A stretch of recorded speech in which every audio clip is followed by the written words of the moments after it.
Assalamualaikum warahmatullahi wabarakatuh.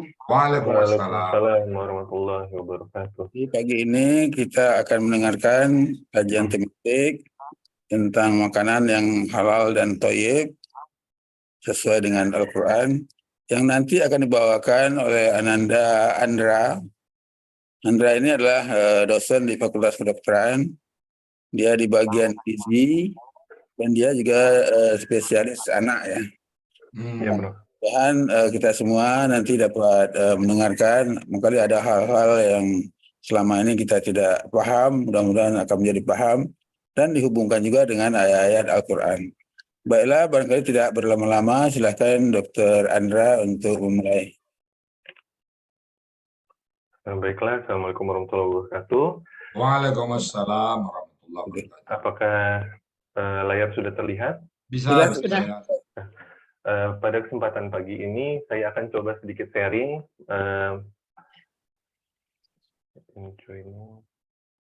mengenai konsep makanan halal dan thayyib terhadap kesehatan dalam Al-Quran.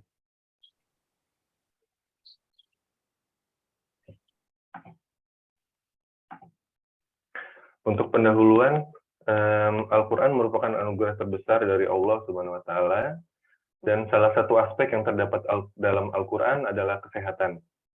Nah, apa pengertian dari sehat? Menurut Organisasi Kesehatan Dunia, sehat adalah keadaan sempurna secara fisik, mental, serta sosial, dan tidak hanya terbebas dari penyakit dan catatan. Menurut Kementerian Kesehatan Republik Indonesia, sehat itu berarti keadaan baik secara fisik, mental, spiritual, maupun sosial, yang memungkinkan setiap orang untuk hidup produktif secara sosial dan ekonomis. Artinya, sehat itu bukan hanya secara fisik saja, namun harus juga mental, spiritual, dan sosialnya. Nah, bagaimana upayanya? Jadi, salah satu upaya untuk menjaga kesehatan ini adalah dengan pola makan yang baik dan benar.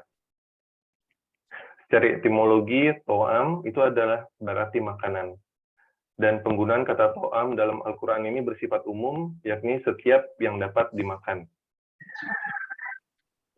Dalam Kamus Besar Bahasa Indonesia, makanan itu adalah segala sesuatu yang dapat dimakan, segala bahan yang kita makan, atau termasuk ke dalam tubuh, yang membentuk atau menggantikan jaringan tubuh sehingga memberikan tenaga dan mengatur semua proses dalam tubuh.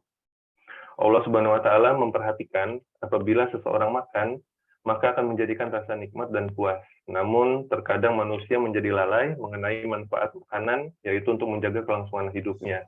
Seharusnya kita itu makan untuk hidup, bukan sebaliknya, yaitu hidup untuk makan.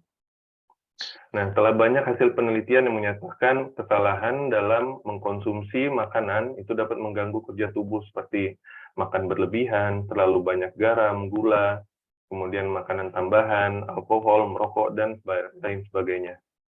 Hingga akhirnya baik langsung maupun tidak langsung, dalam jangka waktu tertentu dapat menimbulkan berbagai penyakit seperti hipertensi atau darah tinggi, diabetes, penyakit pada jantung, lambung, kanker, dan lainnya. Sesuai firman Allah dalam surat Al-A'raf ayat 31, makan yang artinya adalah makan minumlah dan jangan berlebihan, melampaui batas yang dibutuhkan tubuh dan batas-batas yang dihalalkan. Sesungguhnya Allah tidak menyukai orang-orang yang berlebihan. Makanan mempunyai pengaruh yang besar terhadap perkembangan jasmani dan rohani manusia dalam kehidupan kita sehari-hari. Bila makanan dimasukkan ke dalam perutnya itu bersih dan halal, insya Allah maka akan dengan sendirinya ia akan selalu condong kepada perbuatan baik, sehingga dapat melaksanakan ibadah dengan sebaik-baiknya.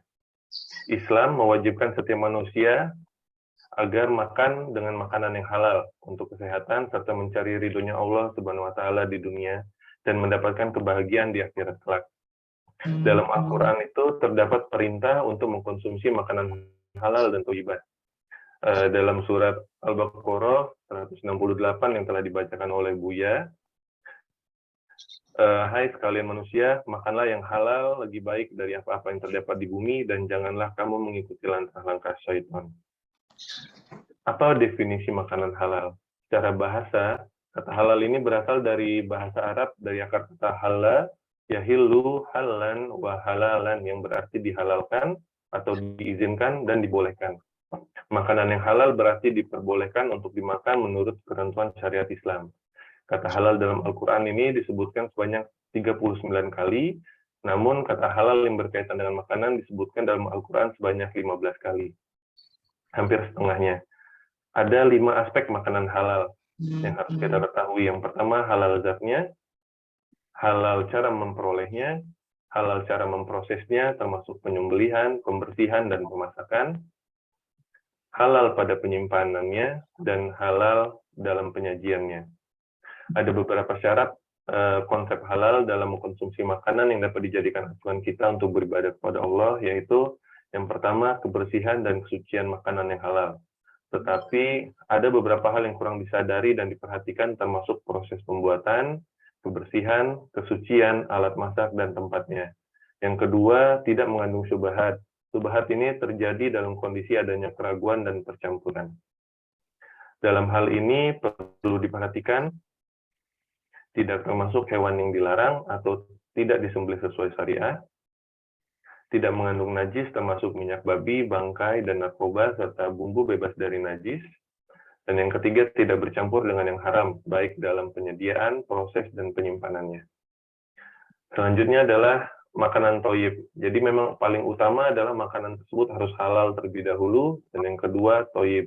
Di dalam Al-Quran, perintah untuk makan makanan halal sering diikuti dengan perintah makan makanan yang thayyib, yang disebutkan sebanyak 8 kali dalam Al-Quran. Kata thayyib ini berasal dari bahasa Arab, dari akar kata toba, yatibu, thayyib, thayyibah. Jadi segala sesuatu yang baik, maka disebut thayyib. Kata thayyib dari segi bahasa atau etimologisnya berarti lezat, baik, sehat, paling utama, dan menenteramkan. Jadi dapat kita pahami bahwa thayyib dalam makanan ini adalah makanan yang sehat, proporsional, dan aman. Apa yang dimaksud dengan makanan sehat? Makanan sehat adalah makanan yang memiliki zat gizi yang cukup dan seimbang. Dalam Al-Quran disebutkan sekian banyak jenis makanan yang sekaligus dianjurkan untuk dimakan, termasuk padi-padian dalam surat Al-Sajdah ayat 27, mengenai buah-buahan dalam surah Al-Mu'minun dan Al-An'am, kemudian mengenai pangan hewani dalam surat Al-Ghafir, dan ikan dalam surat Al-Nahl, lemak dan minyak pada surah Al-Mu'minun ayat 21, dan madu pada surah An-Nahl ayat 69. Untuk makanan yang proporsional itu artinya makan sesuai dengan kebutuhan pemakan, tidak berlebihan dan tidak kekurangan. Misalnya begini, jadi bagi yang memiliki penyakit kolesterol, bila ia berlebihan dalam mengkonsumsi daging, maka berbahaya bagi kesehatannya sehingga makanan itu menjadi haram. Nah, walaupun pada asalnya makanan tersebut halal dan baik, maka orang yang mengidap penyakit kolesterol harus menghindari yang berlebihan karena dapat mengganggu kesehatannya. Kemudian aman. Tuntunan perlunya makanan yang aman itu terdapat dalam firman Allah SWT dalam surah Al-Maidah ayat 88 yang menyatakan, dan makanlah dari apa yang direzekikan Allah kepada kamu, dan bertakwalah kepada Allah yang kamu percaya terhadapnya. Dapat kita perhatikan yang mana generasi tua dahulu itu jarang mengidap penyakit-penyakit yang berat. Kalaupun sekarang generasi sepuh ini mulai sakit-sakitan, hal tersebut lebih karena faktor usia yang kian senja.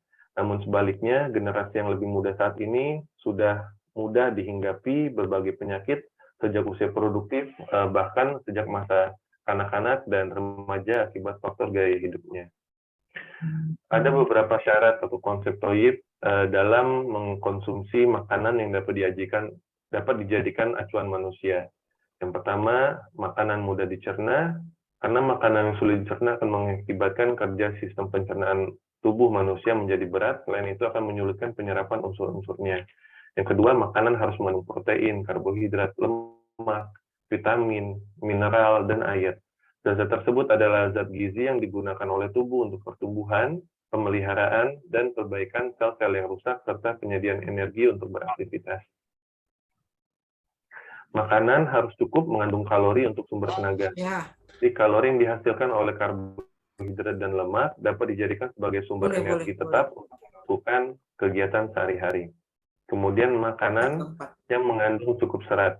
Makanan berserat berpengaruh positif terhadap proses-proses di dalam saluran pencernaan dan metabolisme zat-zat gizi asalkan dalam jumlah yang tidak berlebihan.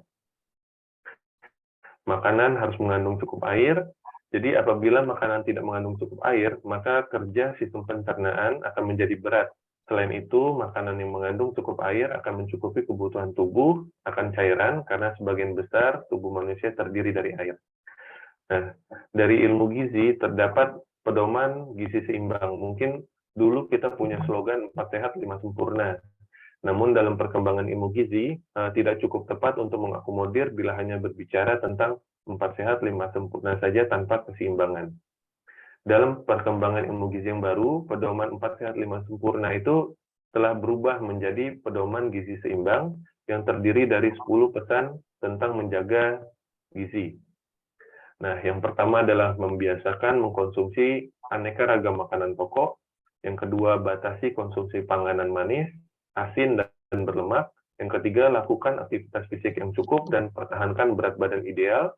Yang keempat, biasakan mengonsumsi lauk pauk yang mengandung protein tinggi. Yang kelima, cuci tangan pakai sabun dengan air mengalir. Yang keenam, biasakan sarapan pagi. Yang ketujuh, biasakan minum air putih yang cukup dan aman. Yang kedelapan, banyak makan buah dan sayur. Yang kesembilan, biasakan membaca label pada kemasan pangan. Dan yang terakhir adalah syukuri dan nikmati aneka ragam makanan. Nah, dari 10 pesan tersebut dikelompokkan lagi menjadi 4 pesan pokok, yaitu yang pertama adalah pola makan gizi seimbang, yang kedua minum air putih yang cukup, yang ketiga aktivitas fisik minimal 30 menit per hari, dan mengukur tinggi dan berat badan yang ideal. Gambar di samping sini, sebelah kiri ini adalah tumpeng gizi seimbang yang menggantikan 4 sehat 5 sempurna. Menurut ilmu gizi terbaru, di mana dari puncak tumpeng hingga ke bagian dasarnya itu akan semakin melebar. Itu mengartikan bahwa semakin besar area lapisan tumpeng, nah gizi tersebut akan semakin dibutuhkan dalam jumlah yang banyak. Mengenai makanan pokok adalah pada lapisan terbawah dari tumpeng. Ada gambar jagung, nasi, singkong, ubi, dan umbi-umbian lain. Nah, jenis-jenis makanan tersebut menggambarkan makanan pokok orang Indonesia yang normalnya porsi makanan pokok ini dianjurkan 3-4 porsi dalam satu hari. Jumlah takaran per porsi akan tergantung dari jenis makanan pokok, dan ingat, tidak selalu harus makan nasi. Kadang kita itu sering bilang belum makan kalau belum makan nasi. Padahal sebenarnya itu tidak harus selalu nasi, bisa diganti oleh makanan pokok yang lain. Mengenai buah dan sayuran, jadi setelah makanan pokok, lapisan dari tumpeng gizi seimbang ini juga membutuhkan jumlah banyak adalah buah-buahan dan sayur. Namun kalau kita lihat proporsinya di sini, proporsi sayur itu lebih besar daripada buah. Dan vitamin dan mineral dalam buah dan sayur itu berperan penting dalam proses metabolisme dan bekerjanya fungsi tubuh. Dianjurkan konsumsi sayur itu sebanyak 3-4 porsi dalam satu kali makan, sementara itu porsi buah disarankan untuk dikonsumsi sebanyak 2-3 porsi dalam satu hari. Konsumsi buah dan sayur yang cukup amat membantu menjaga tekanan darah, kadar gula, dan kolesterol. Selanjutnya, lauk pauk atau protein. Apa yang dimaksud dengan protein? Protein adalah zat pembangun yang penting bagi kesehatan tubuh. Ada beberapa sumber protein yang bisa kita peroleh. Protein hewani yang berasal dari hewan, yaitu ikan, ayam, serta sumber protein nabati yang berasal dari tumbuh-tumbuhan, sayur-sayuran. Maksud saya tahu, tempe, kemudian porsi protein disarankan adalah 2-4 porsi makanan sumber protein setiap harinya. Nah, kekurangan protein ini tentu dapat berdampak buruk terhadap kesehatan, seperti menghambat pertumbuhan anak dan menurunkan sistem imun. Bagaimana dengan garam, gula, dan lemak? Jadi pada puncak piramida itu kita lihat bahwa makanan ada gambar gula, sendok gula, garam, dan minyak, dan gambar tumpeng itu yang paling kecil, karena kita tidak boleh terlalu banyak mengkonsumsi ketiga jenis makanan tersebut. Ini adalah kadar maksimal gula yang boleh kita makan dalam satu hari, yaitu 50 gram per orang per hari atau 4 sendok makan. Kemudian garamnya maksimal 1 sendok teh, bukan 1 sendok makan. Kemudian lemak sebanyak 5 sendok makan. Atau minyak itu sebanyak 5 sendok makan per hari. Jadi kita bisa mulai membaca label informasi nilai gizi pada kemasan makanan atau minuman untuk mengetahui berapa banyak komponen makanan tersebut. Yang terakhir adalah air putih. Nah, air adalah salah satu zat gizi yang sangat penting bagi kesehatan karena memiliki berbagai fungsi penting dalam tubuh, yaitu membentuk tubuh, mengatur suhu tubuh, melarutkan zat-zat tertentu, dan media pembuangan racun, serta sisa metabolisme. Umumnya, setiap orang itu direkomendasikan untuk minum air putih sekitar 8 gelas per hari. Hal ini juga bertujuan untuk mencegah dehidrasi yang nantinya bisa berkembang menjadi masalah kesehatan yang serius. Setelah kita membahas mengenai makanan halal dan thayyib, saya akan coba untuk membahas mengenai makanan haram, yaitu salah satunya adalah daging babi. Para ilmuwan ini dengan berbekal ilmu pengetahuan yang dimiliki, mencoba untuk mengungkapkan rahasia di balik aturan halal dan haram makanan tersebut. Hasil studi juga menunjukkan bahwa mengkonsumsi daging babi akan menyebabkan alat pencernaan harus bekerja dengan berat. Hal ini disebabkan sukarnya daging babi untuk dicerna, karena banyak mengandung sel lemak yang jumlahnya melebihi jumlah sel lemak dari daging lembu, kambing, dan unta. Jaringan serabut lemak pada daging babi tersebut menghalangi dan memperlambat kerja enzim dalam lambung, sehingga lambung harus bekerja lebih keras untuk mencerna daging babi tersebut. Nah, daging babi mengandung trigliserida dan kolesterol dalam jumlah yang tinggi, yaitu hampir 15 kali lebih banyak daripada daging sapi. Untuk perbandingan kadar lemaknya, babi mengandung 50% lemak, domba 17%, dan kerbau tidak lebih dari 5%. Dengan demikian dapat kita pahami bahwa mengkonsumsi daging babi akan memperlambat kerja alat pencernaan dan dapat memicu munculnya penyakit jantung koroner, hiperkolesterol, stroke, dan penyakit lain yang diakibatkan oleh tingginya kandungan lemak dalam daging babi, khususnya trigliserida dan kolesterol. Bagaimana secara biologis, babi ini memiliki sifat antara binatang buas dan binatang jinak. Sifatnya yang menyerupai binatang buas ini memiliki taring dan suka makan bangkai. Sedangkan sifatnya menyerupai binatang jinak adalah suka memakan rumput dan bahan-bahan lainnya. Selain itu, babi juga senang tinggal di lingkungan yang kotor. Dengan demikian, babi mempunyai beberapa kriteria yang menjadikannya haram dalam Al-Quran, yaitu termasuk binatang buas dan bertaring, kotor, suka makan bangkai, di mana bangkai itu sendiri sudah diharamkan, dan babi dapat menjadi sumber penyakit bagi orang yang memakannya. Di samping itu, babi mempunyai perilaku hidup yang kotor, sehingga dikhawatirkan sifat-sifat tersebut akan timbul juga pada orang-orang yang sering mengkonsumsi daging babi. Selanjutnya adalah minuman keras atau khamar. Selain makanan, juga terdapat minuman yang diharamkan oleh Allah, yaitu khamar, atau segala minuman yang memabukkan. Khamar berasal dari kata khamara, yang menurut pengertian bahasa berarti menutup, dalam konteks ini berarti menutup akal. Dengan demikian, makanan dan minuman yang dapat menyebabkan tertutupnya akal termasuk dalam kategori khamar, yaitu dalam surah Al-Baqarah ayat 219. Apa saja dampak negatifnya?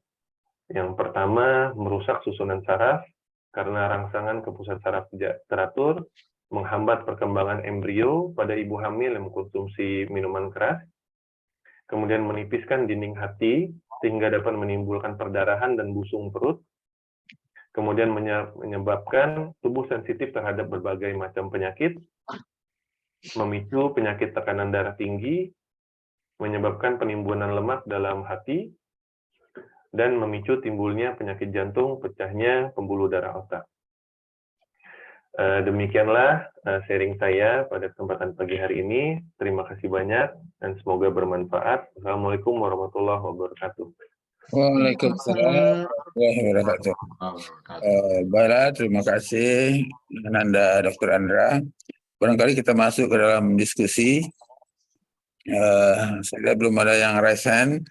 Oh, sudah ada ya? Ya, bro. Ya. Sudah ada. Coba tadi sudah ada di chat, saya lihat dari Prof. Hanafi Nur, ada satu pertanyaan. Dalam proses pembuatan obat yang berasal dari berasal yang tidak baik atau haram, apakah obat tersebut juga haram? Barangkali itu dulu, Dr. Andra, silakan. Jadi mungkin nanti izin diluruskan oleh Ustadz Rizal ya, Ustadz ya. Jadi sepengetahuan kami, kalau ada pilihan lain yang halal, pasti dalam proses pembuatan obat tersebut akan memilih zat yang halal tersebut.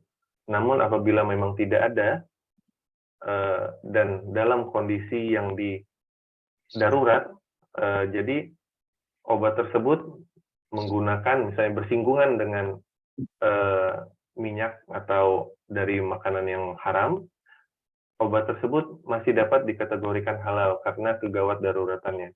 Namun mungkin lebih bisa diluruskan oleh Ustadz Rizal ya, Ustadz. Pertanyaan tadi apa, Pak Dokter?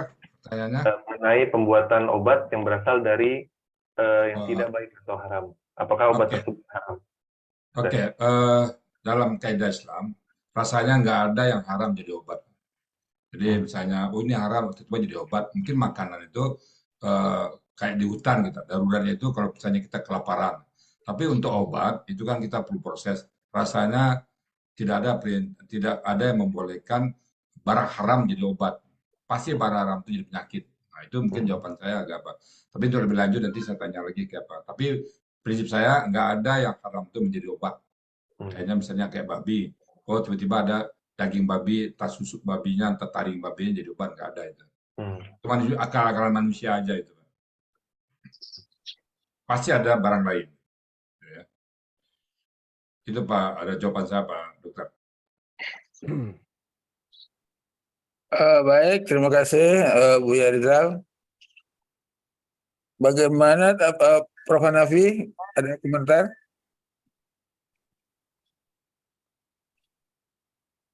Halo, Prof. Hanafi. Setuju kayaknya Prof. Oh, setuju ya. Setuju. Baik, jadi sudah ada 2 orang yang raise hand. Saya lihat sini. Pertama, silakan Pak Ahyar Sihombing. Baik, terima kasih Pak Khairil. Ya, satu aja Pak Dokter, yaitu tadi ada dikatakan makanan yang mudah dicerna. Yang mudah dicerna itu misalnya apa ya Pak Dokter ya? Itu aja Pak Dokter. Sebenarnya makanan yang kita makan selama ini itu pasti mudah dicerna.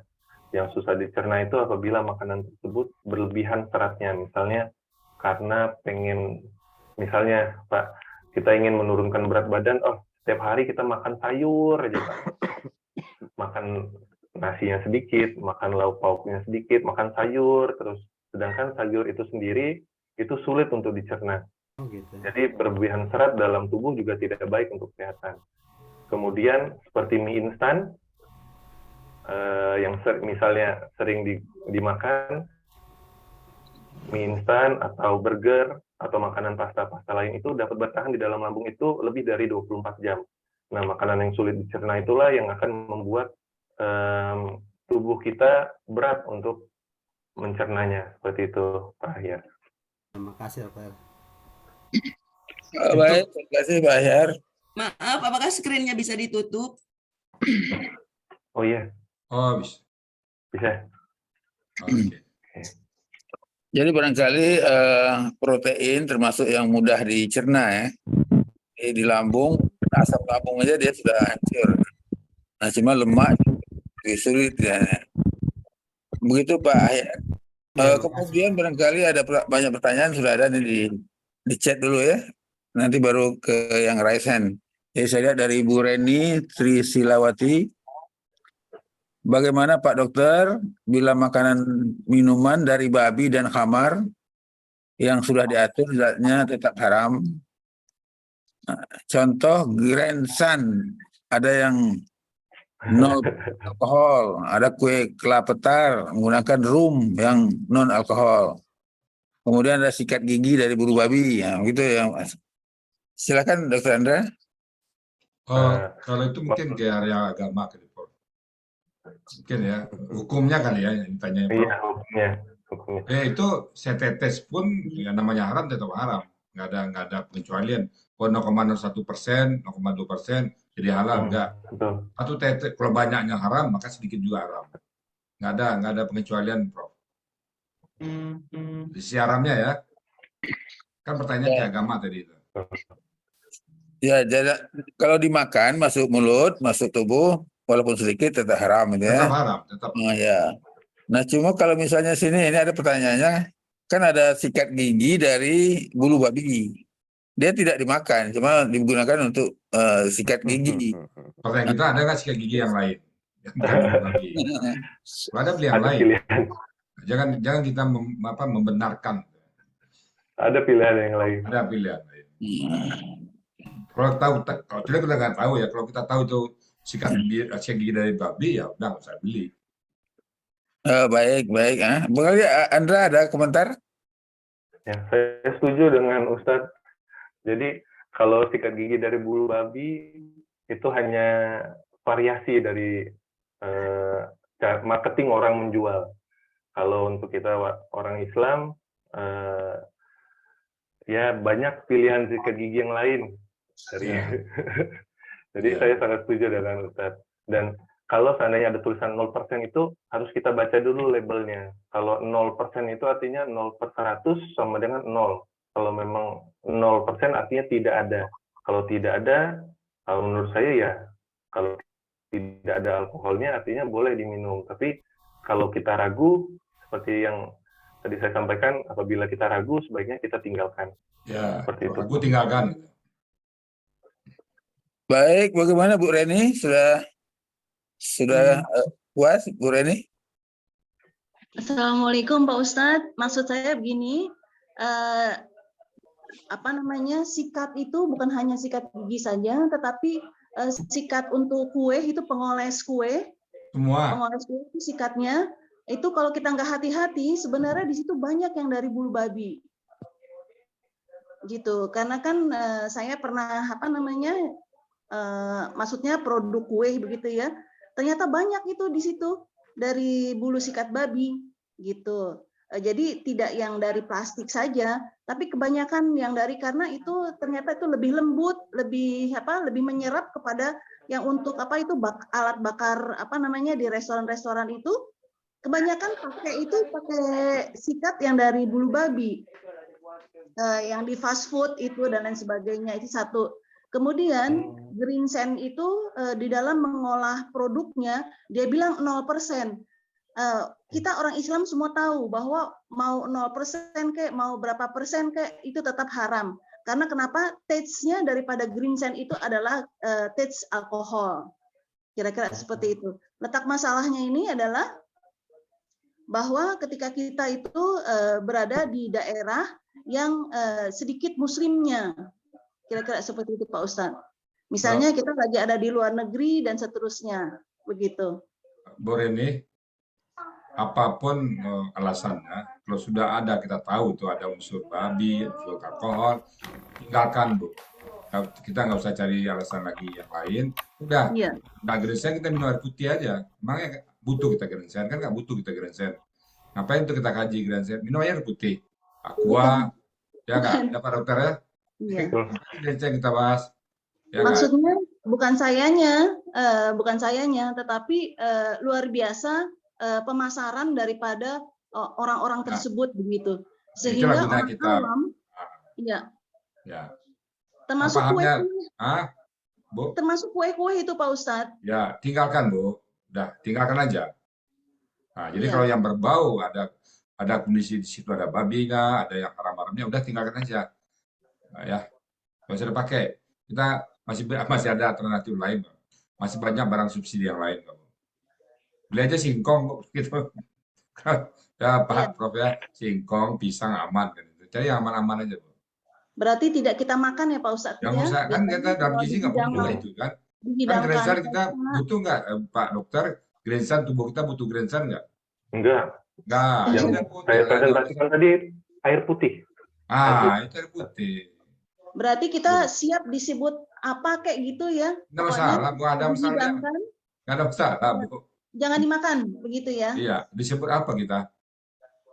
Maksudnya kan misalnya di pesta atau di mana kita tahu. Gitu. Di pesta saya pernah di Manado, itu ada makanan khusus untuk Muslim, makanan gitu, nggak apa-apa, nggak ada masalah kok, dihargai mah kita. Kita nggak makan ya? Ya kita nggak makan, dihargai kok kita, nggak ada masalah ya. Oke. Terima kasih. Baik, terima kasih. Kecuali kalau ada sate Padang, Ustaz Itu boleh tuh. makan duluan ya. Habisin. Martabak Mesir Padang tuh sikat semuanya. Jadi inilah gunanya kita belajar ini supaya paham ya, karena kita kadang-kadang nggak paham. Taunya enak, kita ikut-ikut saja apa yang diminum orang, apa yang dimakan orang. Nah, jangan.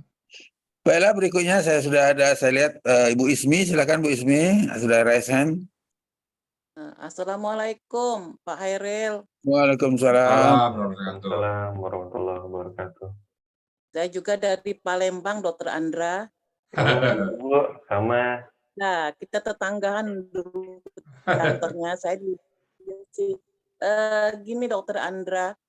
Dokter Andra tadi kayaknya menggabungkan antara Al-Quran dengan ilmu gizi. Kayaknya bagus sekali itu, enak sekali cara mengkombinasikan Al-Quran dengan ilmu ilmu gizinya. Jadi benar-benar Allah tuh begitu sayang dengan kita ya Dokter Andra. Ya. Benar Ibu.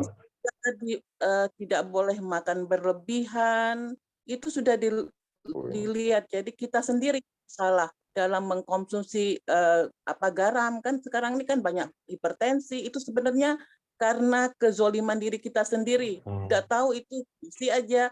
Nah ya, jadi untuk selanjutnya mungkin itu semua karena bagaimana cara kita untuk menahan diri makan makanan yang berlebihan. Dokter Andra, kan kita nih sering juga kalau kata Ibu tadi di tempat-tempat yang di pesta makan makanan yang berlebih-lebihan, itu kan suka sekali banyak makanan daging semua. Kalau di pesta kan suka kayak gitu. Jadi itu semua tergantung dengan kita bagaimana cara yang di depan mata. Kayak kita puasa, udah tahu ini makanan kambing yang nggak boleh berlebihan. Jadi diri kita sendiri yang menahannya supaya kita lebih baik ya Dokter Andra. Betul Ibu, betul. Ya. Terima kasih banyak. Semoga kita jadi lebih baik dengan Al-Quran, selalu dengan Al-Quran. Iya, terima kasih banyak Pak Hairil dan terutama Ustadz Rijal. Terima kasih banyak ya Pak. Sama-sama Mbak Ismi. Tapi pempek halal ya Pak Dokter ya? Kalau makan banyak pempek gimana Pak Dokter? Banyak makan pempek. Itulah kelebihannya orang Palembang Pak Ustadz. Jadi kalau untuk anak-anak itu, kalau seandainya dibilang kurang gizi itu sangat sedikit angkanya. Kenapa? Kalaupun dia nggak mau makan, pasti mau makan pempek anak-anak itu Pak. Iya. Di dalam pempek sudah ada telur, sudah ada ikan, sudah ada makanan pokoknya. Jadi.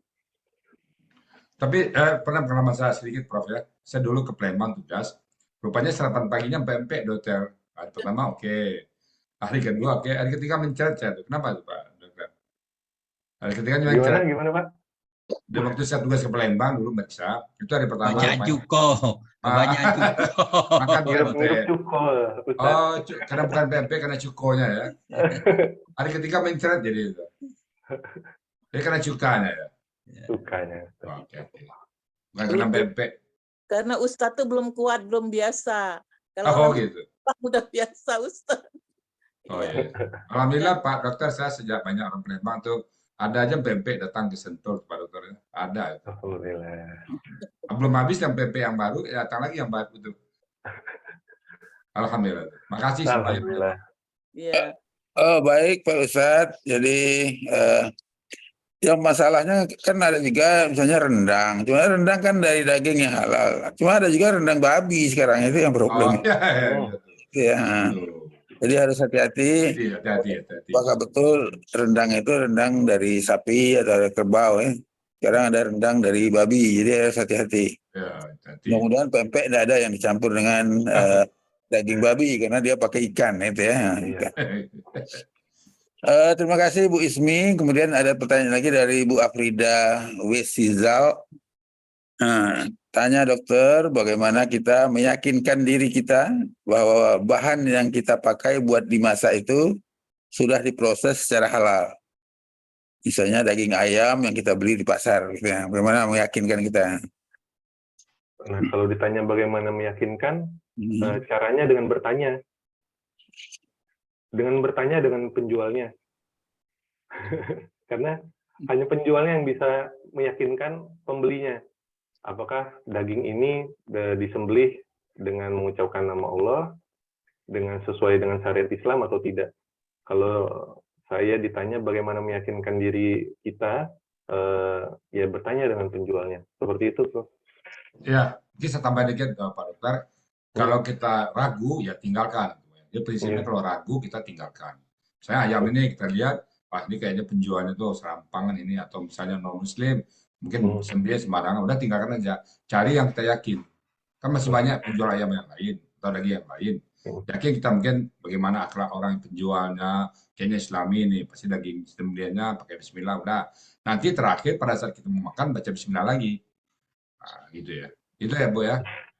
Jadi kalau ragu tinggalkan ya. Kalau ragu tinggalkan. Apapun walaupun halal, lalu kita tinggalkan aja. Baik, Bu Frida bagaimana? Sudah paham? Udah, makasih Pak jawabannya. Ya, makasih. Baik, terima kasih. Berikut saya lihat ada Ustadz Sa'ad Murdi dengan pakaian Jambi ini. Silakan. Assalamualaikum warahmatullahi wabarakatuh. Waalaikumsalam. Alhamdulillah Pak Dokter sudah menjelaskan cukup jelas bagi kita semua. Saya cuma nambahkan saja, kita ingatkan bahwa sebagian daripada rezeki yang kita peroleh itu ada hak orang lain. Coba cek di surah Al-An'am ayat 141. Itu di situ kita katakan makanlah buah-buahannya, potongannya yaitu terjemahnya, makanlah buahnya dan apabila berbuah berikanlah haknya atau zakatnya pada waktu memetiknya. Tapi jangan berlebihan. Nah, kalau sesudah dikeluarkan haknya orang lain, itu baru yang jadikan katakan halal, thayyibah, itu baru tercapai. Sebab kalau tadi kan tidak boleh subhat, kalau ada orang lain pada makan, kita masih subhat gitu. Itu menurut pemahaman saya, barangkali bisa kita tidak sama pendapatnya. Terima kasih. Wassalamualaikum warahmatullahi wabarakatuh. Waalaikumsalam. Sama masalah itu. Aturan sama. Silakan ya, Pak. Pak Indra, kalau ada pendapat lain silakan. Oh, enggak, sama. Kalau memang panen, jadi zakatnya itulah. Keluarin. Gitu ya. Baik, terima kasih Buya Sa'ad. Kemudian kita ke chat ini dari Bu Yartini. Assalamualaikum dokter. Berapa banyak untuk usia di atas 60 tahun minum air putih dalam sehari? Kalau kelebihan apa akibatnya? Terima kasih. Silakan Dokter Andra. Jadi kalau dari ilmu gizi itu air putih sebaiknya itu 2 liter atau 8 gelas per hari. Tapi tergantung juga dengan kondisi tubuh. Kalau seandainya sudah di atas 60 tahun, kemudian ada misalnya penyakit ginjal yang tidak boleh terlalu banyak mengkonsumsi air, harus disesuaikan dengan kebutuhannya. Seperti itu. Kalau kelebihan apa akibatnya? Kalau kelebihan itu dari ilmu kedokteran ada yang namanya keracunan air putih. Keracunan air putih itu artinya zat-zat makanan lain itu tercuci bersih oleh air putih sehingga karena kebanyakan minum air putih jadi nafsu makan dan lainnya itu hilang. Nah, itulah akibat yang disebabkan kalau seandainya berlebihan. Air putih pun kalau berlebihan juga tidak baik untuk tetap seimbang konsepnya Pak Dokter ya. Betul. Baik, gimana Bu ini? Ya, terima kasih penjelasannya, bisa dimengerti. Terima kasih.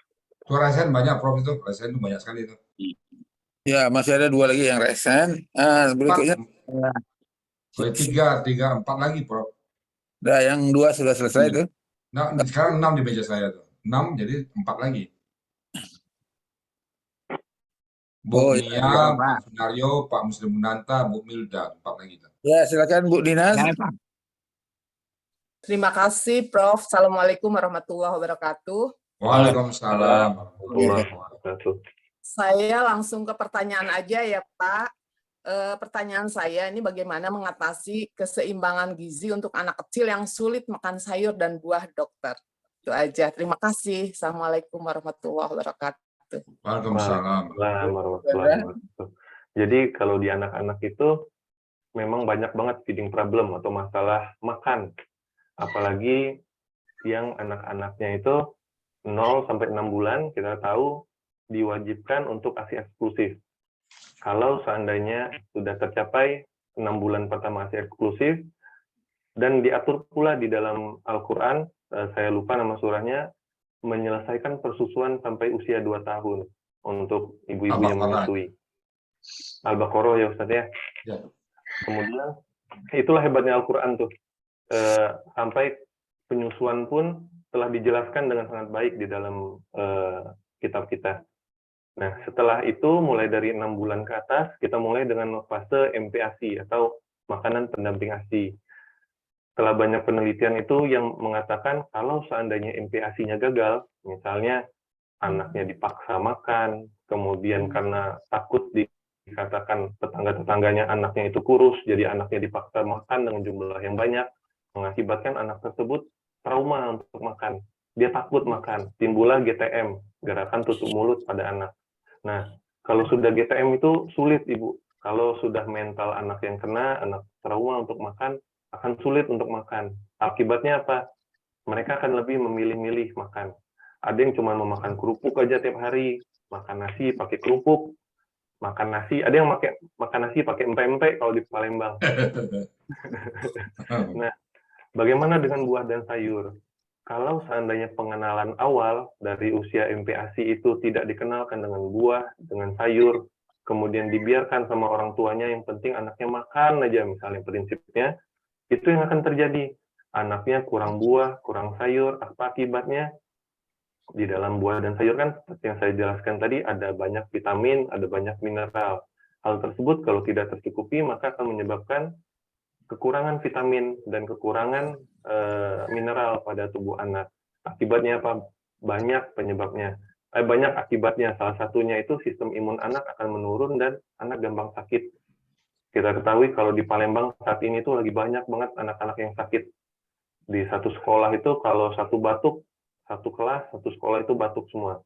Tapi untuk anak-anak yang makannya baik, buah dan sayur mau makan, makan gizinya seimbang, insya Allah tidak akan mudah sakit seperti itu, Ibu. Iya. Gimana Bu Dina? Dan bagaimana mencukupinya? Kalau ditanya bagaimana mencukupinya, kalau seandainya konsul ke dokter anak, pasti disarankan kami ada yang namanya multivitamin untuk anak. Multivitamin itu udah termasuk vitamin dan mineral yang dapat menggantikan sementara kebutuhan buah dan sayur pada anak. Tapi ingat, itu hanya sementara. Artinya, anak itu harus dilatih untuk suka atau untuk mau makan buah dan sayur. Tidak selamanya dia minum multivitamin terus, itu juga nggak baik. Seperti itu, Ibu. Terima kasih. Oke, terima kasih dokter. Nah, kebetulan dokter Andra juga dokter spesialis anak. Alhamdulillah. Alhamdulillah. Terima kasih Bu Nina. Kita lanjut ke chat dulu. Sini ada Ibu Hesniati. Assalamualaikum dokter, mau tanya, benar nggak kalau tubuh kita itu butuh enzim yang berasal dari buah dan sayur? Nah, kemudian sayur dan buah itu sebaiknya dimakan sebelum makan karbohidrat. Nah, itu ya. Jadi tentang enzim, tentang kapan kita makannya, apa sebelum makan atau sesudah makan. Silakan Dokter Andra. Oke. Jadi kalau makan buah sebelum atau sesudah makan itu masih banyak kontroversi. Ada yang bilang kalau kita makan buah setelah makan, jadi vitamin dan mineralnya tidak akan diserap dengan baik oleh tubuh. Kalau seandainya kita makan buah dulu, baru kita makan nasi, nanti takut yang sakit mah bisa muncul mahnya. Seperti itu ya Prof ya. Jadi kalau menurut saya, pendapat saya, kita sendiri tuh bisa membedakan buah-buahan yang asam, buah-buahan yang tidak asam. Untuk buah-buahan yang tidak asam seperti pisang, pepaya, itu boleh kita konsumsi terlebih dahulu sebelum makan nasi. Tapi untuk buah-buahan yang bersifat asam seperti jeruk, apel, nah itu sebaiknya dikonsumsi setelah makan. Menurut saya seperti itu. Terus. Baik, gimana Bu Hesniati? Alhamdulillah, makasih dokter penjelasannya. Karena Sama-sama Ibu. banyak apa dengar dari mana nggak jelas gitu. Kalau dokter yang jelasin kan jadi jelas gitu. Makasih ya dok ya. Ya, Kamu sama-sama Ibu. Alhamdulillah. Baik, kalau dia Rizal jelas makan pisang biasanya sesudah makan nasi biasanya. Ya. Baik, berikutnya ini ada Pak Sunario. Ini barangkali yang dari UIN ya? Benar. Ya Pak, ya. Benar. Ya benar. Ya. Alhamdulillah bisa masuk. Iya. Dari mana Prof? Dari? UIN dari Raden Fatah Palembang. Alhamdulillah. Ini Sampai jumpa. Selamat Pak Chandra. Silakan.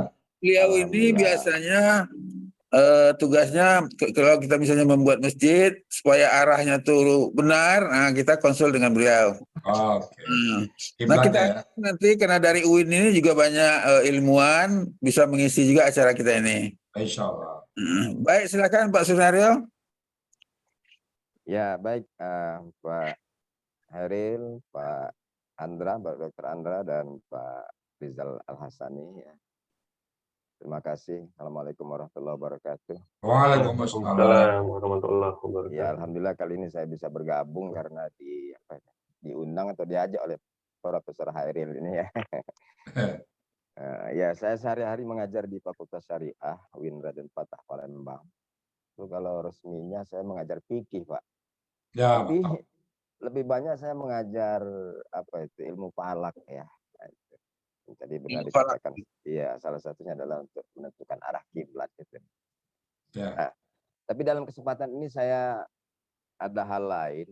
Ya, tadi di awal dikomentari oleh Pak Ustaz Rizal Al-Hasani bahwa segala sesuatu yang haram itu tidak akan pernah jadi obat. Nah, itu kita pegang prinsip itu, Pak ya. Nah, sekarang ini soal vaksinasi, Pak.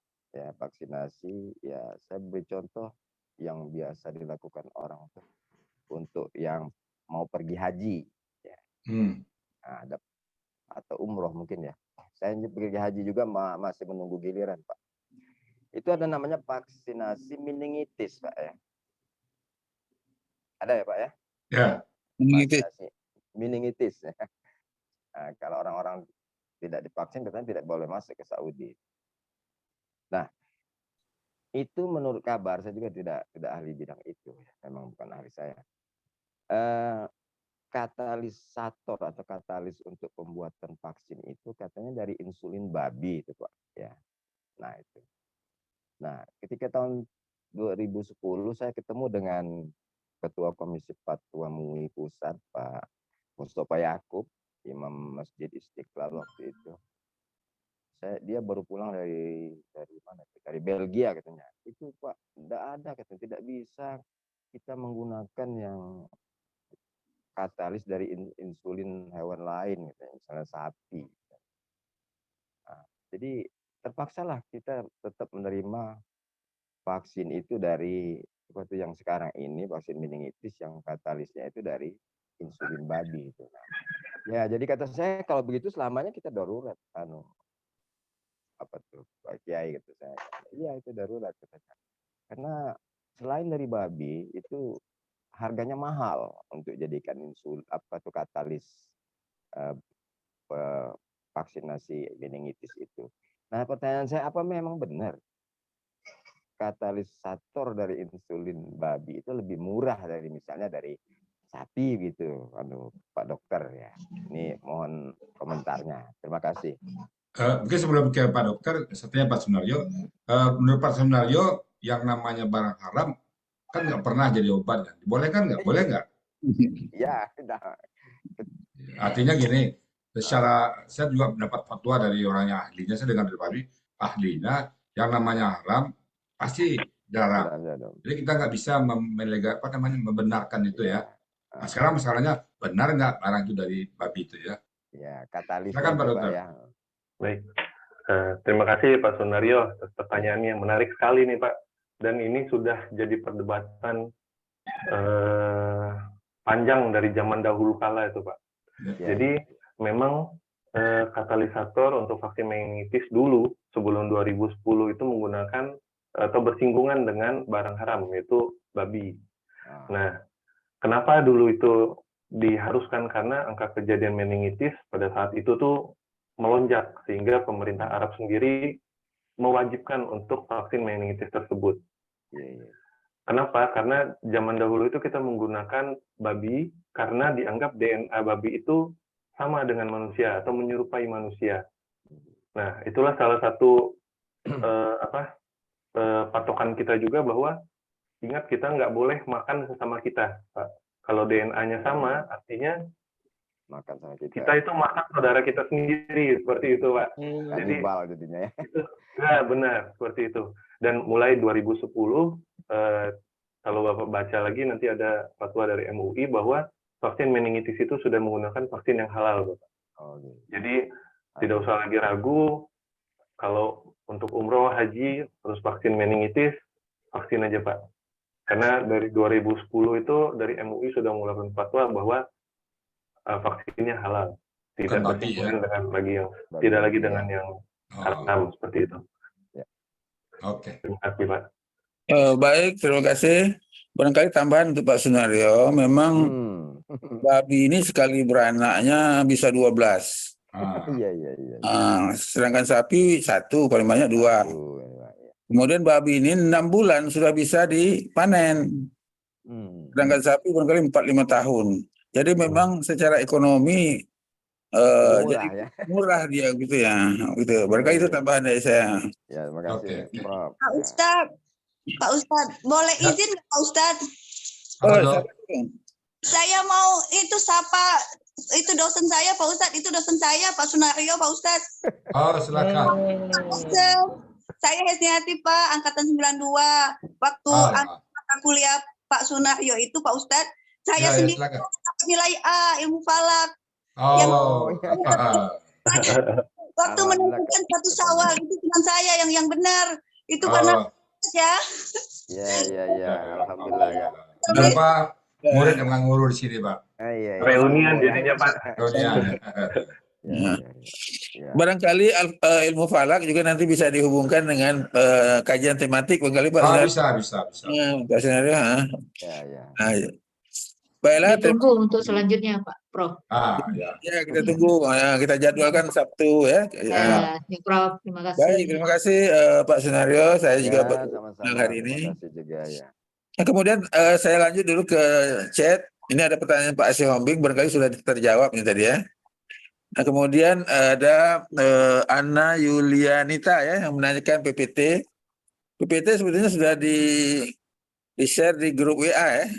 Atau kalau belum dapat nanti barangkali dengan Bu Nel ya, Bu Nel. Ya, Prof. Nah, baik, kita terus ke yang mengangkat tangan dulu. Silakan Pak Muslim ya. Silakan Pak Muslim. Baik, assalamualaikum Pak Dokter. Terima kasih kesempatannya. Pak, saya mau nanya dan konfirmasi terkait garam, Pak. Karena garam ini kan banyak kontroversi juga. Nah, yang pertama saya mau tanya dari sisi gizi, sekarang kan beredar ada istilah garam Himalaya katanya. Yang konon katanya lebih baik dari garam biasa, itu satu. Yang kedua terkait pola konsumsi. Saya pernah dengar kalau garam itu dimasak, itu efeknya beda kalau garam itu ditambahkan setelah makanan jadi. Jadi makanya ada yang membuat garam di atas meja. Nah, katanya proses garam kena panas itulah yang berdampak buruk katanya bagi kesehatan. Nah, itu Pak Dokter, saya hanya ingin tahu penjelasan ini, saya dapat informal sih sifatnya. Terima kasih Dokter. Assalamualaikum. Waalaikumsalam. Jadi untuk panduan gizi yang terbaru, Pak, untuk garam itu sebanyak 1 sendok teh per hari, bukan per kali makan 1 sendok teh. Jadi sedikit sekali yang boleh kita konsumsi per hari.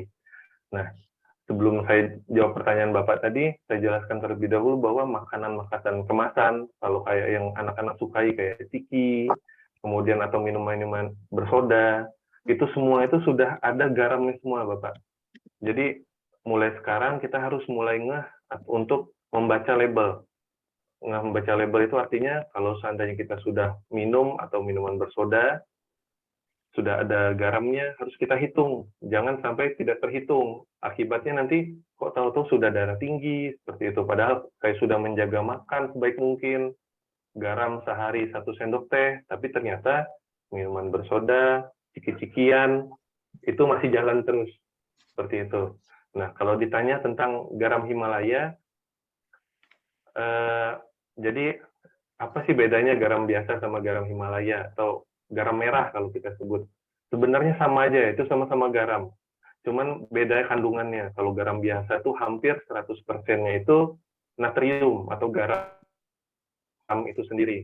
Tepatnya itu 98%. Kalau garam Himalaya itu kandungannya sekitar 84%. Bedanya hanya 10% dari garam biasa. Artinya apa? Artinya walaupun sudah mengkonsumsi garam Himalaya, tetap maksimalnya per hari itu 1 sendok teh saja. Tidak peduli garam Himalaya atau garam biasa, cukup 1 sendok teh per hari. Seperti itu, Bapak. Untuk pertanyaan kedua tadi, apa ya, Pak? Mohon maaf. Yang itu, Pak Dokter, saya pernah dengar katanya garam itu kalau ikut proses masak, kena panas, itu beda efeknya kalau kita tambahkan setelah makanan jadi katanya. Tapi mungkin ini yang berkuah kali ya, yang bisa ya. Kemudian dikasih rasa asinnya saat mau makan katanya. Itu sih saya pernah dengar, Dok. Itu sama aja, Pak. Sama saja. Oh iya, baik-baik. Makasih, Pak Dokter. Iya. Baik, terima kasih. Halo? Saya.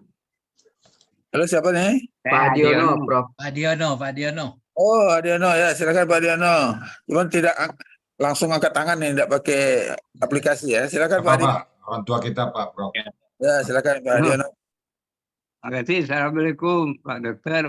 Waalaikumsalam. Saya dapat share atau katanya air putih itu jangan dikonsumsi dingin katanya kan. Katanya bisa merusak jantung, harus hangat atau apa. Suatu nasi itu baru kemarin itu ada dasar juga katanya tidak boleh panas. Katanya kalau di Bejikom itu harus dikonsumsi dingin katanya. Kalau panas itu katanya mengandung penyakit bisa diabetes apa itu.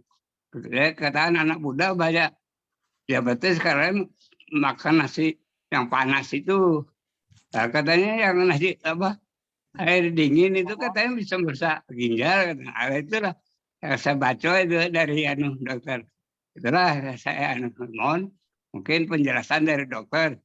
Assalamualaikum warahmatullahi wabarakatuh. Waalaikumsalam. Baik.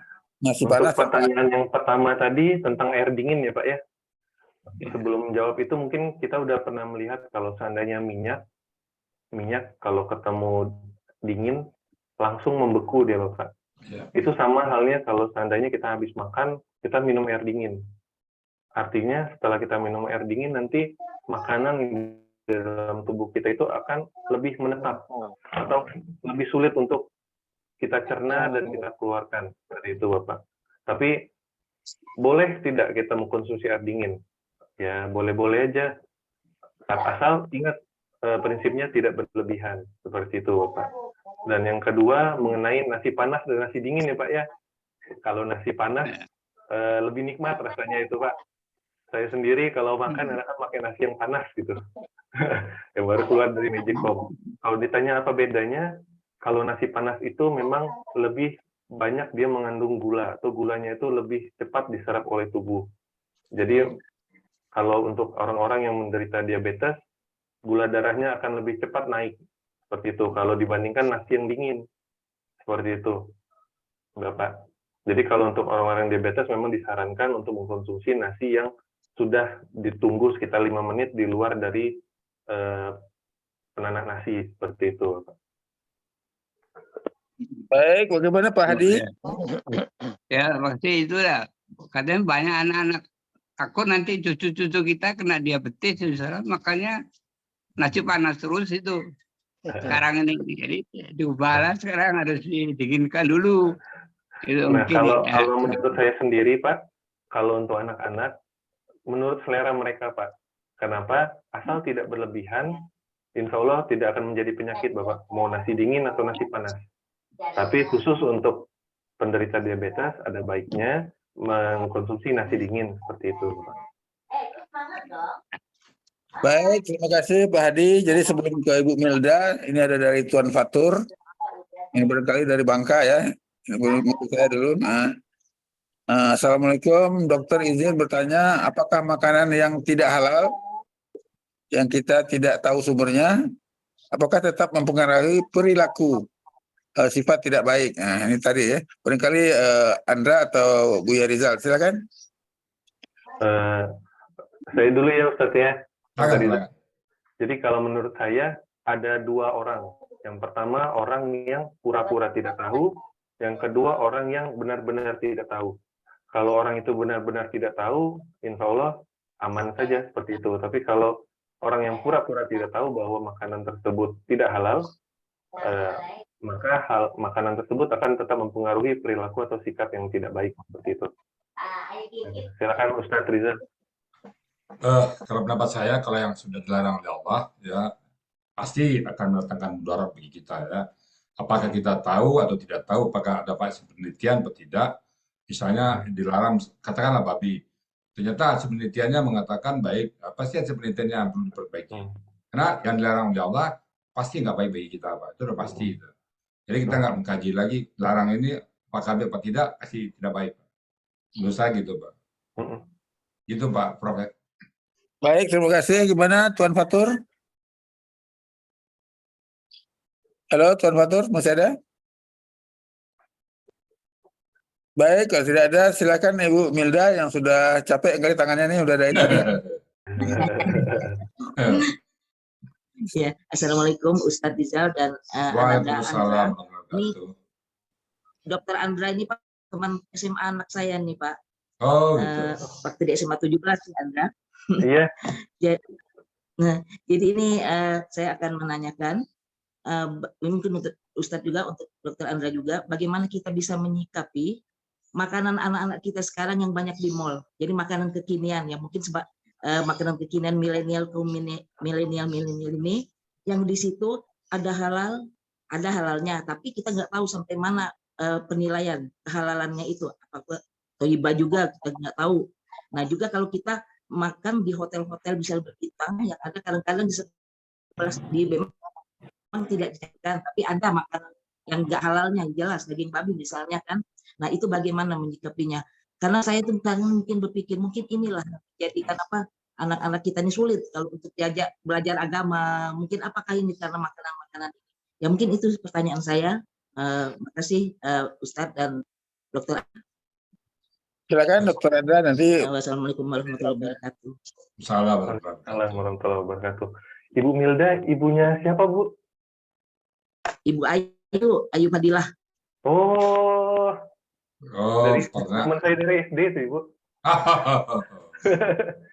Nanti pernah TV ya Bu ya? Iya. Betul. Jadi gini, kalau makanan viral sekarang itu memang sangat-sangat berpengaruh sama anak-anak Bu. Kalau dari studi doktoral saya, kebetulan baru selesai tahun ini, bulan Juli kemarin sedang promosinya, saya mengangkat tema tentang gaya hidup sehat pada remaja. Salah satu faktornya itu atau salah satu konsep yang saya temukan itu adalah pengaruh dari teman sebayanya atau ajakan teman sebaya. Jadi mereka akan merasa malu apabila tidak ikut jajan kayak teman-temannya. Mereka akan merasa malu kalau seandainya membawa bontot ke sekolah ternyata. Atau mereka juga akan merasa malu kalau seandainya mereka menerapkan gaya hidup sehat karena teman-temannya tidak sehat seperti itu.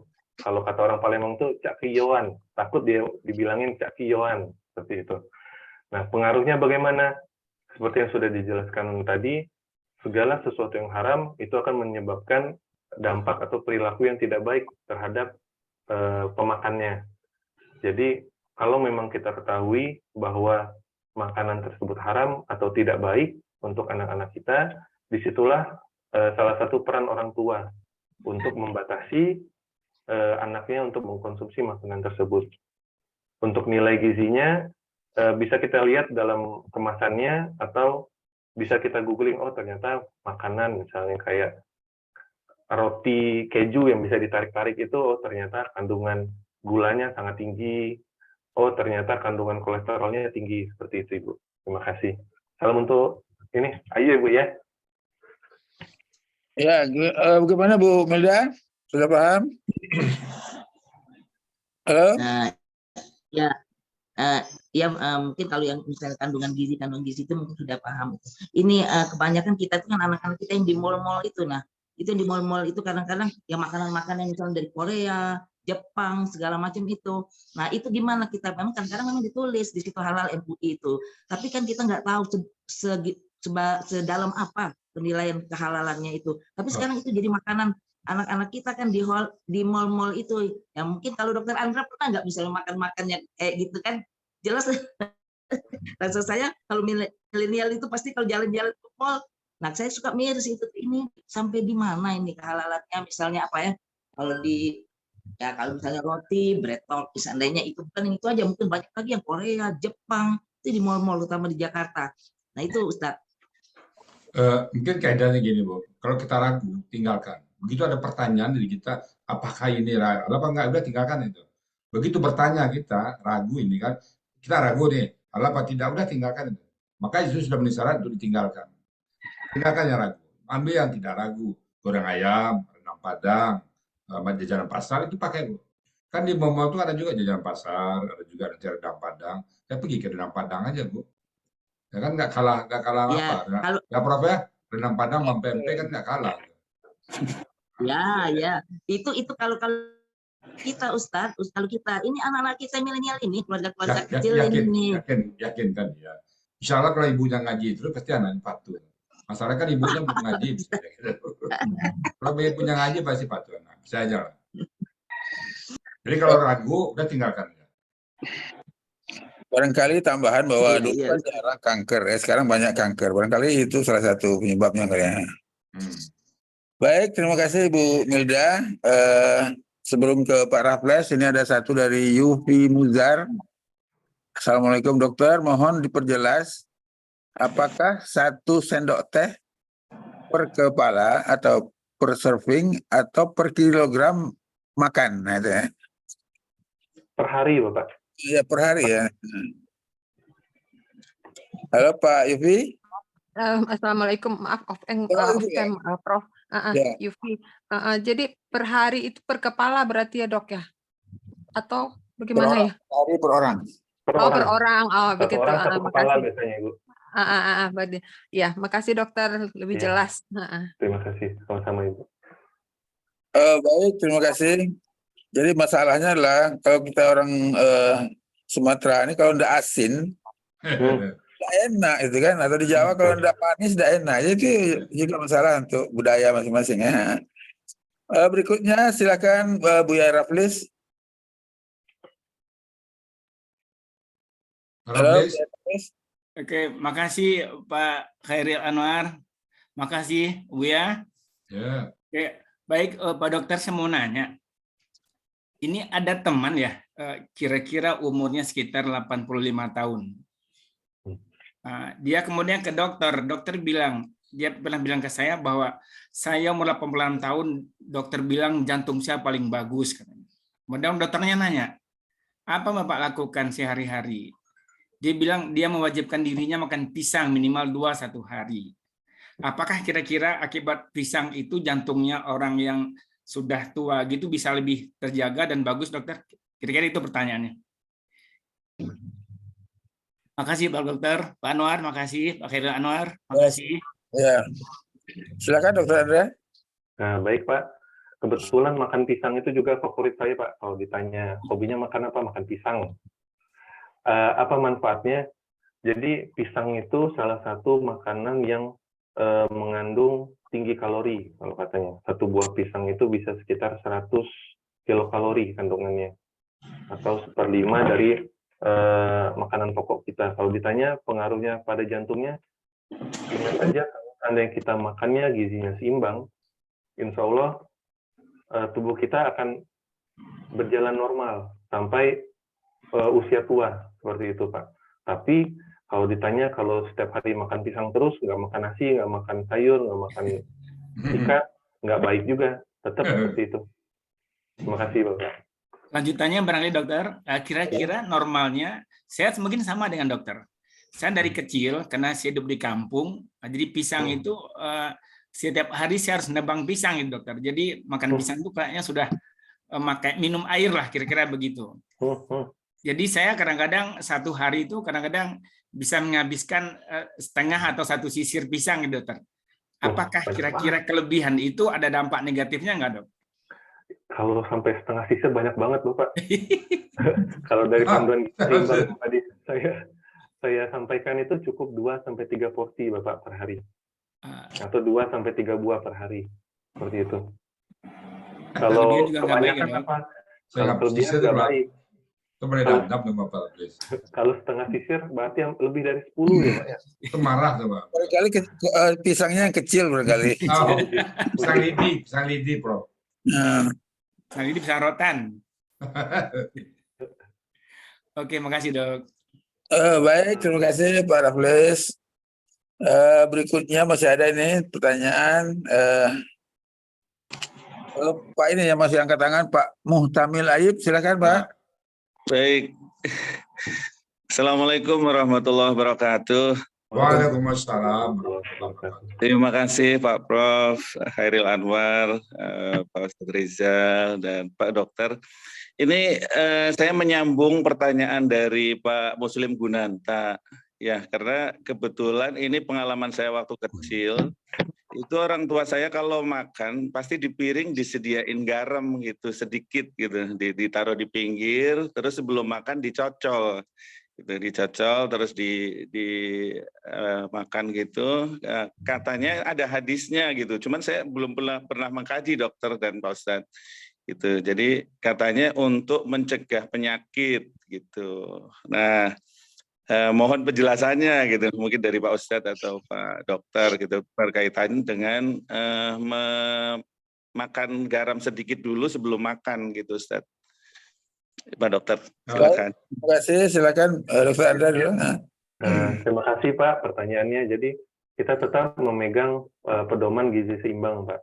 Jadi untuk garam, mau garam meja, garam dapur, tetap 1 sendok teh per hari, per orang Bapak. Jadi mau dicocol atau dimasukkan ke dalam makanan, tetap 1 sendok teh per hari Bapak. Mungkin ada memang hadisnya tuh Pak Dokter, berdampak kalau misalnya dicocol dulu, lalu ada dampak dibanding dia digabung dengan makanan. Tergantung selera aja Bapak. Tapi kalau dilihat dari sisi gizinya, garam dapur itu pengolahan yang paling sederhana. Dari air laut, kemudian disuling menjadi garam, itu menjadi garam dapur. Tapi kalau dia diolah lebih lanjut, lebih rumit lagi, itu menjadi garam meja. Kalau ditanya kandungan nutrisinya, yang paling tinggi yang secara alami pastinya. Garam dapur. Kalau garam meja itu sudah tidak mengandung lagi kandungan nutrisi lain, hanya mengandung sedikit yodium. Itu pun kalau ditambahkan. Jadi itu berdampak ke selera makan nggak Pak Dokter? Misalnya kita taruh dulu di kerongkong kita, garam itu bisa membangkitkan selera makan nggak? Atau memperenak makanannya? Tetap tergantung selera masing-masing Pak. Kalau saya nggak suka asin, jadi kalau sudah nyobain asin dulu, nafsu makan atau selera saya langsung nurun seperti itu, Pak. Tapi kalau untuk orang-orang yang lebih senang asin, mungkin seleranya jadi semakin bertambah seperti itu. Nanti kita kaji lebih dalam lagi Pak Mutamil. Baik, terima kasih Ustaz, Pak Dokter. Baik, terima kasih Pak Mutamil. Kita tahu juga bahwa garam ini bersifat antiseptik ya. Kan bisa ikan dikasih garam bisa tahan bisa lama kan. Saya lihat ini yang rajin nih Pak Joni, silakan Pak Joni. Baik, assalamualaikum warahmatullahi wabarakatuh. Pak Waalaikumsalam. Adinda lah, saya pengen Adinda deh, Dr. Adindra Kurnia. Ya kan? Atau Ananda boleh? Mungkin juga Ananda, jangan-jangan ya enggak? Ini pertanyaan saya mungkin lebih banyak ke Pak Ustadz juga. Ini tadi kan cerita soal bulu babi dijadiin sikat ya. memang ini kaidah fikih Pak, usul fikih. Apakah yang haram dimakan itu jadi najis dia atau enggak gitu? Saya pernah tanya anak saya juga sama, tapi ya kita konfirmasi lah. Haram kan dimakan. Kalau tadi disenggolkan ke badan, apakah haram itu sama dengan najis? Jadi otomatis jadi najis dia babi. Nah, memang kalau masalah babi kita langsung gampang lah, karena itu kita udah dari awal udah instingtual kita haram. Tapi kalau sekarang alkohol, nah kita dokter nih Pak Andra ya. Saya pernah saya pergi haji tahun lama nih, tahun 85 waktu itu saya pergi TKHI, nggak boleh bawa alkohol katanya di Arab itu, bawa betadin. Repot kita tuh, karena saya dokter bedah nih, macam mana betadin alkohol. Akhirnya tapi sekarang udah boleh nih. Kemarin itu alkohol nggak apa-apa. Jadi alkohol 70%. Ya ini konsep halal sama dengan najis ini yang saya mau konfirmasikan. Ini usul fikih nih. Itu Pak. Nah, yang pertama itu. Yang kedua, sama tadi. Kalau misalnya memang makanan, saya sepakat dengan Pak Ustadz. Kalau ngapain makan barang haram dijadikan obat untuk dimakan. Oh, babi obat. Mendingan. Tapi kalau masalah misalnya insulin, sekarang memang alhamdulillah sudah ada. Jadi ada insulin kan, katalis tadi Pak Sunario ngomong soal katalis itu. Dia nggak ikut sama sekali, nggak jadi produk akhir. Dia cuman katalisator gitu kan. Untuk pembuatan insulin. Nah, kita pakailah insulin itu berapa puluh tahun, bukan tahun lagi, berapa puluh tahun kita pakai insulin yang katalisator babi. Sekarang udah keluar. Kemudian juga sama dengan Lovenox. Lovenox udah ada juga gantinya sekarang kan. Nah, apakah selama ini kita berdosa gitu kan? Nah, jadi memang perlu kajian lagi itu. Dua hal itu Pak. Satu halal sama dengan najis. Kedua, kalau yang kedua itu ke dokter tuh pertanyaannya. Jadi yang katalis tadi yang seperti cerita tadi, Lovenox ataupun insulin, pembuatan insulin itu memang ada unsur enzimnya yang dipakai untuk proses itu. Demikian pertanyaan saya Pak Dokter dan Pak Ustadz. Terima kasih. Assalamualaikum warahmatullahi wabarakatuh. Saya dulu Pak Dokter ya. Oke, mungkin Pak Joni gini, kalau masalah fikih mungkin ada ahlinya ya. Kita undang ahli fikih khusus nanti Pak. Itu Pak, benar Pak. Saya akan bilang jauh-jauh hari kalau misalnya fikih saya nggak mau ngomong. Tadi hanya penekanan aja. Kalau kita ada barang lain, kita bisa memilih yang lain. Balik kalau seperti darurat tadi ya kan, apakah najis sama dengan yang haram sama dengan najis? Haram dimakan najis. Itu kita tanya ahli fikihnya ya. Saya nggak berani itu fatwa ya. Itu aja dari saya Pak Dr. Joni. Silakan Dr. Andrea. Terima kasih Pak. Jadi kalau Lovenox atau pengencer darah itu Pak ya, yang disuntikan yang disuntikan di perut ya. Jadi kalau dari kotaknya sendiri itu tertulis bersinggungan. Ya, ditulis. Kalau untuk unsur fikihnya mungkin Ustadz Rizal yang bisa lebih menjelaskan. Kalau insulin,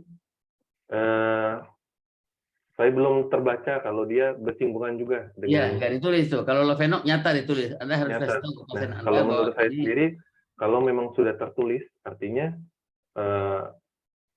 tergantung, kalau dari segi kedokteran tergantung sisi kegawat daruratannya.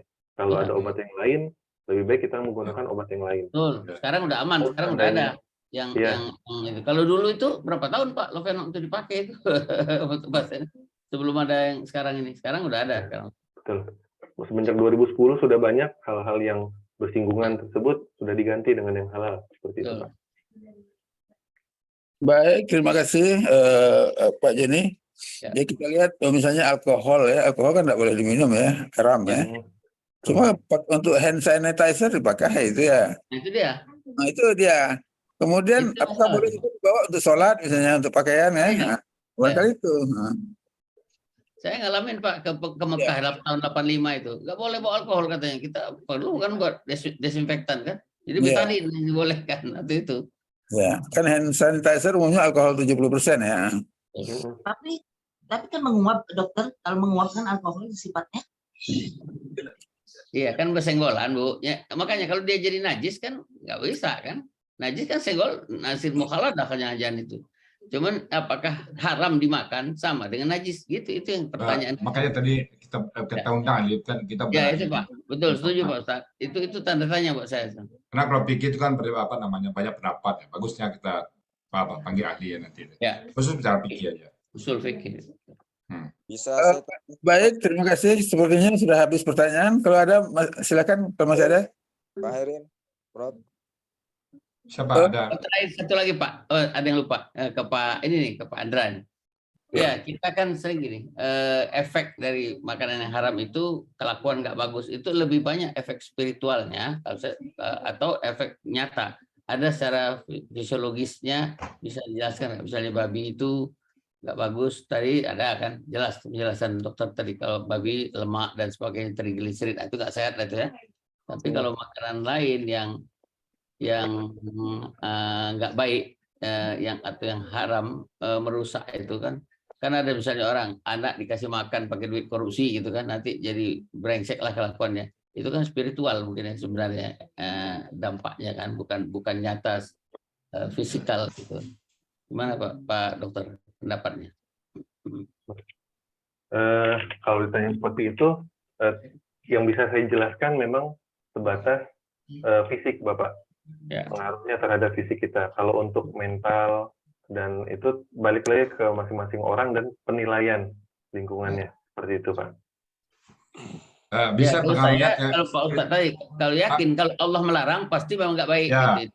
pengaruhnya spiritual Pak Dokter Joni ya. Nah, ya. Biasanya seperti tadi ya anak yang hidup dengan melawan korupsi kerjanya mabuk aja marah-marah aja di rumah kerjanya kan. Jadi memang dampaknya ada orang yang tadinya soleh, nah suatu saat diberikan makanan yang haram oleh seseorang. Tadinya bisa sholat 1000 rakaat, atau 100 rakaat, sekarang nggak sanggup lagi. Tadinya bisa tahajud, sekarang nggak sanggup lagi tahajud. Nah itu biasanya spiritual Pak Joni. Memang ada terasa. Kalau kita makan haram mesti malas aja kita. Itu Pak Joni ya, spiritual. Saya sepakat banget Pak dengan Pak Ustadz. Jadi nggak usah kita tanyakan kalau udah dilarang itu berarti mau ada. Udah, ya. Baik. Terima kasih. Sebelum ke Ibu Nel, barangkali ada satu minta dijelaskan Dokter Andra. Jadi kita kan ada di masyarakat ada lemak jelek, lemak baik kan. Kolesterol baik, kolesterol sehatnya. Kemudian yang di babi tadi apakah banyak yang baiknya apa jeleknya? Barangkali itu silakan Dokter Andra. Kan yang baik kan perlu banyak, yang jelek malah harus dikurangi ya. Benar. Jadi lemak itu nggak semuanya jelek Pak. Ada juga yang baik atau kita sebut ada yang HDL, ada yang LDL. Kalau di kandungan gizi atau di tubuh kita. Kalau ditanya lemak babi, banyakkan yang mana? Banyakkan yang jelek, sudah jelas. Kandungannya pun hampir 50% dari tubuhnya itu 50%-nya lemak. Sedangkan kerbau saja itu tidak sampai 5% kandungan lemaknya. Seperti itu Pak. Ya, jadi banyak lemak jenuh ya kan? Ya, betul. Baik. Barangkali silakan Bu Nel, ini sudah admin kita. Terima kasih Prof. Ya, sangat menarik ya dan mencerahkan sekali tadi pemaparan dari Dr. Andra ya, sangat bermanfaat bagi kita semua. Tadi Dr. Andra mengatakan bahwa orang dulu ya Dok ya, orang dulu itu jarang sakit gitu ya. Jadi seperti kita ketahui bersama juga bahwa Indonesia sekarang mengalami masalah ganda gitu ya Dok ya. Kalau dulu orang cuma penyakit infeksi ya yang menonjol, tapi sekarang penyakit yang tidak menular gitu kan, yang penyakit jantung, hipertensi ya dan lain-lain ya, kanker dan lain-lain. Malahan katanya sekarang tidak double burden lagi, malahan sudah triple burden gitu ya Dok ya. Dengan adanya re-emerging disease ya. Jadi mungkin yang di sini yang ingin saya tanyakan Dok, kira-kira apa rahasianya gitu orang dulu itu gitu ya, makanya bisa kurang ya menderita penyakit yang tidak menular ini ya. Apakah ada pengaruh makan? Kalau orang dulu kan makannya misalnya bikin kalau orang Padang bikin gulai gitu ya, misalnya itu kan pakai daun kunyit gitu kan, daun ruku-ruku dan segala macam itu. Apakah itu juga mencegah gitu ya? Apakah rempah-rempah itu termasuk rempah-rempah yang lain ya, selain pada daun-daun atau rempah-rempah yang lain, apakah juga itu mencegah ya untuk terjadinya penyakit? Yang kedua mungkin mohon pencerahannya untuk orang Padang yang suka makan santan ini Dok ya, jadi pengaruh santan ya terhadap tubuh ya. Ya mungkin itu Dok, terima kasih ya. Silakan Dr. Andra, apakah ada hubungan dengan antioksidan barangkali ya? Terima kasih Bu Nel. Jadi memang studi saya kemarin juga membahas tentang double burden disease Bu. Salah satunya itu pada remaja tentang gaya hidup sehatnya. Nah, kenapa orang zaman dahulu itu saya katakan jarang sakit? Kenapa yang anak-anak sekarang itu gampang, ada yang sudah darah tinggi pada remaja. Kemarin terakhir tahun 2020, sebelum pandemi itu, saya meneliti ternyata di Palembang itu sekitar 9% atau mendekati 10% anak-anak itu sudah kena darah tinggi. Sedangkan dulu tuh kita tahu bahwa darah tinggi itu hanya terkena pada orang-orang tua saja atau yang sudah dewasa. Penyebabnya apa? Yang pertama yang bisa kita katakan itu adalah industri makanan. Pada zaman dahulu itu belum sebanyak sekarang iklan, kemudian jajanan, kemudian jenis-jenis makanan tambahan lain itu ada. Makanya zaman dahulu itu jarang kita temui perutnya itu buncit-buncit. Zaman sekarang udah banyak banget ketemu. Karena pengaruh industri makanan tadi. Kemudian iklan-iklan seperti all you can eat, kita bayar 100.000 makan sepuasnya. Nah, sifat manusia itu kan nggak mau rugi. Kalau makan sedikit, sudah bayar 100.000, sayang. Jadi alhasil makannya sebanyak mungkin. Nah, seperti itu. Jadi kalau makan berlebihan, akibatnya tubuhnya terlalu berat mencerna makanan, sistem imun menurun, timbul penyakit. Seperti itu. Yang kedua tadi mengenai santan. Santan. Yeah. Ingat saja pokoknya santan atau segala sesuatu yang berlebihan itu tidak baik. Kalau rendang itu mungkin udah jadi keajaiban dunia juga, Bu ya. Dulu sempat membahas tentang rendang juga tuh. Saya sendiri ya suka banget rendang, bisa nambah 2 kali malah kalau makan rendang. Cuman kalau kebanyakan santan memang juga tidak baik karena kolesterol jenuhnya ya, Prof ya. Dok, boleh nggak ini dok? Misalnya kita makan rendang hari ini, enak ini. Nah besok kita agak seminggu kita nggak makan santan lagi, mana? Boleh nggak tuh dok? Boleh aja. Jadi kita artinya gini, kena kelebihan hari ini kita, kena enak makan, kelebihan makan, agak seminggu kita puasa makan santan. Itu pengaruh nggak? Jadi kalau perhitungan kalori itu memang hitungan kalori per hari, Ustadz. Ya. Kalau untuk masalah pengaturan pola makan itu bisa per minggu kita. Jadi misalnya nih kita kena darah tinggi, nggak boleh makan santan, makan rendang. Tapi kalau memang kita pengen banget, kita bisa mengatur dalam 1 minggu itu sehari saya makan santan, 6 harinya saya tidak makan yang bersantan. Itu boleh, Ustaz. Boleh. Karena apalagi enaknya hidup kalau nggak makan rendang ya, Ustaz. Iya, makanya. Kita ke rumah Pak Joni sih rendang kita masak, kita nggak makan kan. Kasihkan aja, cuma di rumah udah ingat, saya rendang nggak boleh banyak. Jadi kita minggu ini kita puasa rendang dulu. Boleh gitu ya? Boleh. Kita malah minta dibungkuskan untuk pulang kan? Hanya Pak, kayak saya tinggal di daerah Jawa Barat. Tapi rendang sentul enak itu, Ustaz. Iya, silakan sentul. Rendang sentul. Barangkali ini ada satu tambahan nih dari Bu Erlina. Nah, Assalamualaikum Dr. Andra, apakah penelitiannya tentang remaja bisa di-share filenya katanya? Oh, kalau untuk ini sudah ada publikasinya, Prof. Oh, ada publikasi ya? Sudah ada. Nah, nanti barangkali bisa di-download saja, Prof. Ya, download nanti ya, nanti bisa kirim lah. Ya. Baik, atau nanti saya kirimkan juga. Sudah ada lagi pertanyaan? Sudah selesai ya? Alhamdulillah, terima kasih. Ada di chat satu, Prof. Oh, ada tambahan. Tambuh terus. Nah, ya silakan. Di chat itu, di chat. Oh, ini tambahan ya. Assalamualaikum Dr. Andra. Sudah ada penelitian yang mengatakan rendang aman dimakan. Mana yang lebih aman? Santan daripada minyak goreng yang prosesnya lebih panjang daripada santan. Kita tahu bahwa rendang itu kan sering dipanas-panaskan terus. Apakah karena dipanas-panaskan itu yang menyebabkan jadi penyakit ya? Barangkali itu ya, Dr. Andra, silakan. Dari Bu Yulati. Kalau ditanya mana yang lebih aman, semuanya aman selagi tidak berlebihan seperti itu, Prof. Dan menurut saya rendang itu semakin dipanasin makin enak, Prof. Iya betul. Rendang lagi 30 udah enak, Pak. Sudah nyerap deh. Kalau ditanya aman yang mana? Orang naik haji nggak ada nggak Pak rendang, Pak? Hah? Orang naik haji nggak ada yang nggak bawa rendang kalau orang Padang. Bawa rendang. Baik, barangkali Bu Yuniarti sudah paham? Bu Yuniarti itu kan dokter saraf kan? Iya. Ya, dokter gimana?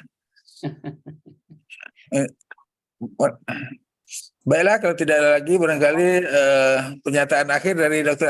Andra, silakan. Pernyataan saya cuman kita harus merasa beruntung terlahir dan beragama Islam. Alhamdulillah. Alhamdulillah. Dengan kitab-kitab Al-Quran, di mana segala sesuatu di dalam hidup kita itu semuanya sudah diatur. Kalau kita bingung-bingung, cukup kita membaca Al-Quran saja. Karena semuanya itu sudah diatur, termasuk makanan kita tuh sebaiknya bagaimana, berapa lama waktu kita menyusui anak, itu semua sudah diatur di dalam Al-Quran. Jadi makanan yang sebaiknya kita makan adalah makanan yang halal dan thayyiban. Seperti yang sudah tertulis di dalam Al-Quran, kitab kita, umat Islam. Terima kasih Prof. dan Ustadz Rizal. Sama-sama. Silakan Pak Ustadz, silakan terakhir Pak Ustadz. Ya, mungkin dari kami mengajak Bapak-Bapak Ibu semuanya makan yang halal dulu. Makan yang halal dulu, kemudian sebelum memakannya dari sisi penghasilan, keluarkan hak orang lain dulu, setelah itu baru pilih mana yang baik-baiknya. Yang baik-baik itu adalah ranahnya kedokteran. Kita ikut aja, apa yang baik kita kedokteran kita makan. Tapi yang penting halal dulu. Karena di depan halal dulu, halalan thayyiban. Jadi halal itu penting sekali. Nah, ada 5 yang tadi yang saya sebutkan yang haram ya, jauhkan itu. Jangan sekali membawa makanan haram karena satu potong makanan haram masuk ke tubuh kita, maka neraka wajib baginya. Nah, itu kita takutin karena jadi Bapak Ibu semuanya, mari kita bermakan yang halal dan baik. Itu Prof, makasih Prof. Baik, terima kasih Bu ya. Alhamdulillah acara kita sudah selesai, jam 7 sudah lewat. Pas. Mudah-mudahan sangat bermanfaat dan ini bernilai ibadah. Amin. Saya mohon maaf kalau ada hal yang tidak berkenan. Barangkali kita tutup acara ini dengan membaca Kafaratul majelis. Subhanallah wa bihamdika asyhadu an la ilaha illa anta astaghfiruka wa atubu ilaik. Assalamualaikum warahmatullahi wabarakatuh.